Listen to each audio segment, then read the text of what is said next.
holds his breath the night. வணக்கம். உங்களுக்கு அடிக்கடி சோர்வா இருக்கா? இல்லனா சும்மா லேசா ஒரு தூறல் போட்டா கூட சளி பிடிச்சுக்குதா? ஆமா, இது நிறைய பேருக்கு இருக்கிற ஒரு பொதுவான பிரச்சனை. இதுக்கு காரணம் வெளிய இருக்கிற வைரஸ் மட்டும் இல்ல, நம்ம உடம்புக்குள்ளேயே ஒரு ரகசிய எதிரி இருக்கான். அதான் தொடர்ச்சியான அழற்சி, அதாவது கிரானிக் இன்ஃப்ளமேஷன். கரெக்ட். இன்னைக்கு நாம டாக்டர் சூசன் பிளம் எழுதின தி இம்யூன் சிஸ்டம் ரிகவரி பிளான் புத்தகத்தை வச்சு இந்த ரகசிய எதிரியை எப்படி அடையாளம் கண்டு நம்ம உடம்போட பாதுகாப்பு படைய மறுபடியும் எப்படி போருக்கு தயார் பண்றதுன்னு ஆழமா அலச போறோம். சரியா சொன்னீங்க. நாம நோய் எதிர்ப்பு சக்தின்னு உடனே வெளியிருந்து வர்ற கிருமிகளை மட்டும் எதிர்த்து போராடுறதுன்னு நினைக்கிறோம்.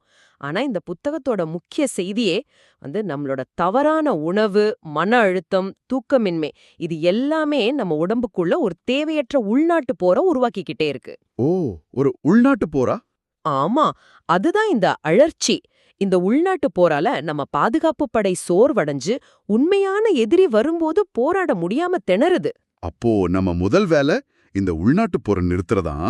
சரி, இந்த போருக்கு எரிபொருள் சப்ளை பண்ற முதல் இடம் நம்ம சாப்பாட்டு தட்டுதான்னு புத்தகம் சொல்லுது. ஆமா, பதப்படுத்தப்பட்ட உணவுகள், சர்க்கரை, இதெல்லாம் எதிரின்னு நமக்கு தெரியும். ஆனா அது எப்படி ரொம்ப சரியா நம்ம பாதுகாப்பு படையோட ஆயுதங்களை பறிக்குது? இது ஒரு அருமையான கேள்வி. இத இப்படி கற்பனை பண்ணிக்கங்க. நம்ம குடல் இருக்குல்ல, அது நம்ம நாட்டோட எல்லை மாதிரி. சரி. அந்த எல்லையில இருக்கிற செல்கள் எல்லாம் ரொம்ப நெருக்கமா பிணைக்கப்பட்டிருக்கும். நம்ம அதிகமா சர்க்கரை, மைதா மாதிரி உணவுகளை சாப்பிடும்போது அது இந்த குடல் சுவரோட பிணைப்புகளை தளர்த்தி சின்ன சின்ன ஓட்டைகளை உருவாக்குது. இத லீக்கி கட்னு புத்தகம் சொல்லுது. ஓ, லீக்கி கட். ஆமா, இந்த ஓட்டைகள் வழியா முழுசா செரிக்கப்படாத உணவு துகள்கள் நேரா ரத்தத்துல கலந்துடுது. அப்படி என்ன? நம்ம பாதுகாப்பு படைக்கு ஒரு குழப்பம் வருமா? இந்த உணவு துகள்களை அந்நிய ஊடுருவல்களா நினைச்சு அது மேல தாக்குதல் நடத்த ஆரம்பிக்குமா? மிகச்சரியா. நம்ம வீரர்கள் உண்மையான எதிரி யாரு, நண்பன் யாருன்னு தெரியாம குழப்பத்துல சுட்டுக்கிட்டே இருக்காங்க. சரி சரி. இந்த தேவையற்ற சண்டை தான் அழற்சியை அதிகமாக்குது. இதனால படையோட சக்தி வீணாகுது. இது தொடரும்போது படை பலவீனமாதி உண்மையான வைரஸ் வரும்போது, ஓ, இதுவும் அந்த உணவு துகள்கள் மாதிரி ஏதோ ஒண்ணு போல அப்படின்னு மெத்தனமா இருந்துடும். அடடா, நம்ம அன்றாடம் செய்யற ஒரு சின்ன தவறு இவ்ளோ பெரிய விளைவை ஏற்படுத்துதா? சரி, இந்த தாக்குதலை நிறுத்திட்டு நம்ம படைக்கு வலு சேர்க்கிற உணவுகள் பத்தி புத்தகம் என்ன சொல்லுது? வெறும் காய்கறிகள், பழங்கள்னு பொதுவா சொல்லாம ஏதாவது குறிப்பிட்ட ஆச்சரியமான தகவல் இருக்கா? நிச்சயமா. பொதுவா காய்கறிகள் நல்லதுன்னு நமக்கு தெரியும். ஆனா இந்த புத்தகத்துல ஒரு சுவாரஸ்யமான விஷயம் சொல்றாங்க. நம்ம நோய் எதிர்ப்பு செல்களுக்கு கந்தகம், அதாவது சல்ஃபர் அதிகமா இருக்கிற உணவுகள் ரொம்ப ரொம்ப அவசியமா. சல்ஃபரா? அப்போ வெங்காயம், பூண்டு, முட்டைக்கோஸ், காலிஃப்ளவர், இந்த மாதிரி உணவுகள். இதுக்கு காரணம் இந்த சல்ஃபர் தான் நம்ம உடலோட மாஸ்டர் ஆன்டி ஆக்சிடென்டான குளூட்டாதயோனை உருவாக்க உதவுது. குளூட்டாதயோன் அது என்ன? கொஞ்சம் புரியற மாதிரி சொல்லுங்களேன்.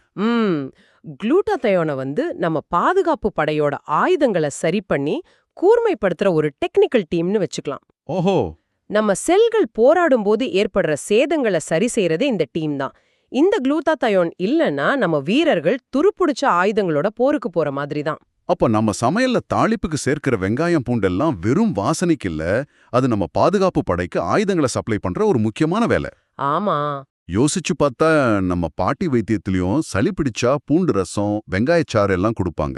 அதுக்கு பின்னாடி இந்த அறிவியல் தான் இருந்திருக்கு இல்லையா? அதேதான். அதோட நம்ம குடலை, அதாவது நம்ம படையோட தலைமையகத்தை வலுப்படுத்த ப்ரோபயோட்டிக்ஸ் இருக்கிற தயிர், மோர், புளிச்ச சாதம், இதையெல்லாம் சேர்த்துக்கிறது அவசியம். தலைமையகமா? ஆமா, நம்ம பாதுகாப்பு படையில 70% செல்கள் இந்த குடல்ல தான் இருக்கு. அத ஆரோக்கியமா வச்சுக்கிட்டா போரில் பாதி ஜெயிச்ச மாதிரி. ஆக நம்ம தட்டுல இருக்கிற உணவு நம்மள பலப்படுத்தவும் முடியும், பலவீனப்படுத்தவும் முடியும்னு தெளிவா புரியுது.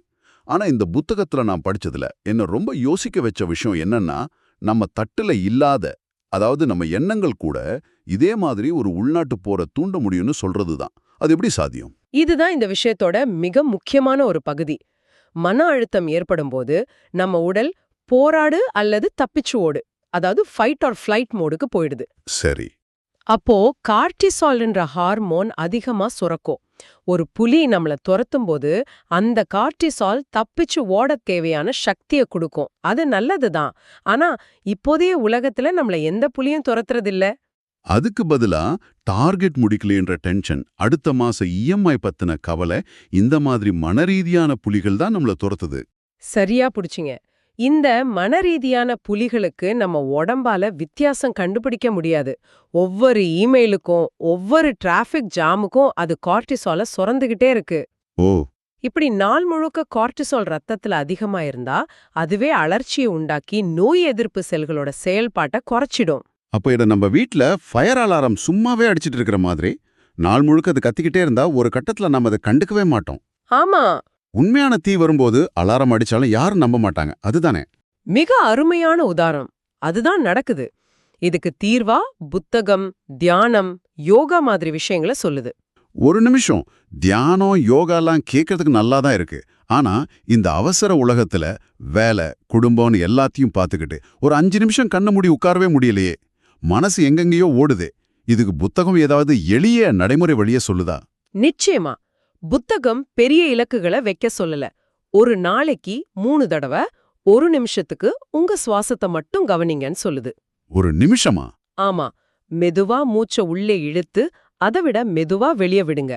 இந்த 1 நிமிட பயிற்சி கூட உங்க போராடு அல்லது தப்பிச்சு ஓடு நிலையில இருக்கிற நரம்பு மண்டலத்தை அமைதிப்படுத்தி ஓய்வெடு மற்றும் செரிமானம் செய் என்ற நிலைக்கு மாத்தும்.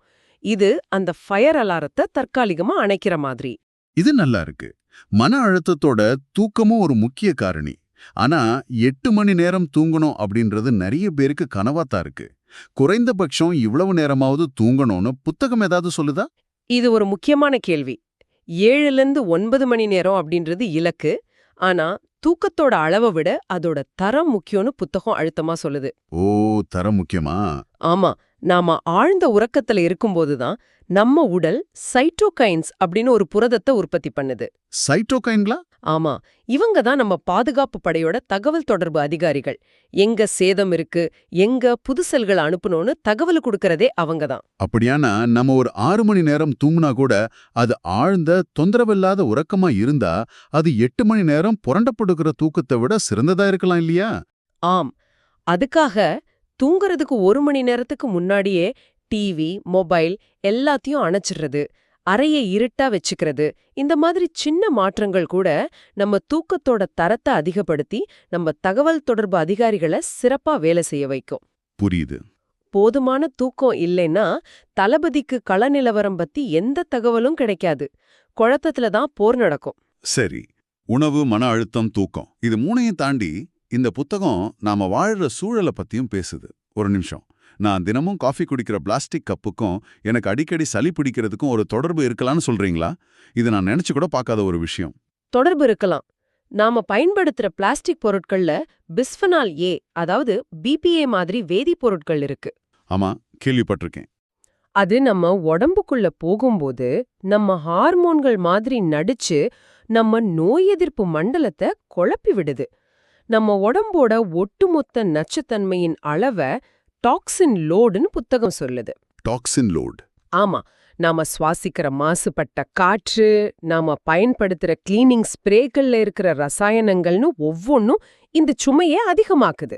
இந்த சுமை அதிகமாகும்போது நம்ம பாதுகாப்பு படையோட ஒரு பகுதி இந்த நச்சுக்களை வெளியேற்ற வேலையிலே தொடர்ந்து ஈடுபடுத்தப்படுது. இதனால உண்மையான நோய்க்கிருமிகள் வரும்போது நம்ம படை முழு பலத்தோட போராட முடியறதில்ல. அப்படிதானே? மிக சரியா. ஆனா இத கேட்டு யாரும் பயப்பட தேவையில்ல. இந்த நவீன உலகத்தை விட்டு நாம தப்பிச்சு ஓட முடியாது. ஆனா இதோட தாக்கத்தை குறைக்க முடியும்.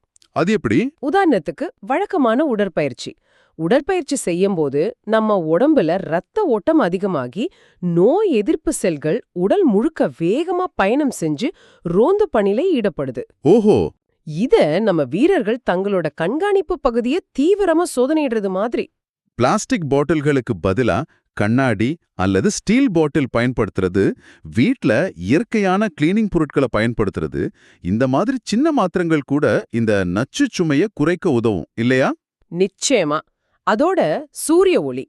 நாம பெரும்பாலும் வீட்டுக்குள்ளேயோ அல்லது ஆபீஸ்லயோ தான் இருக்கும். தினமும் ஒரு 15-20 நிமிஷமாவது சூரிய ஒளி நம்ம மேல படுறது அவசியம். சரி. இது நம்ம சருமத்துல வைட்டமின் டி உற்பத்தி செய்ய உதவுது. வைட்டமின் டி நோய் எதிர்ப்பு மண்டலத்தோட ஒரு முக்கிய தளபதின்னு சொல்லலாம். தளபதியா? ஆமா, கமாண்டர்.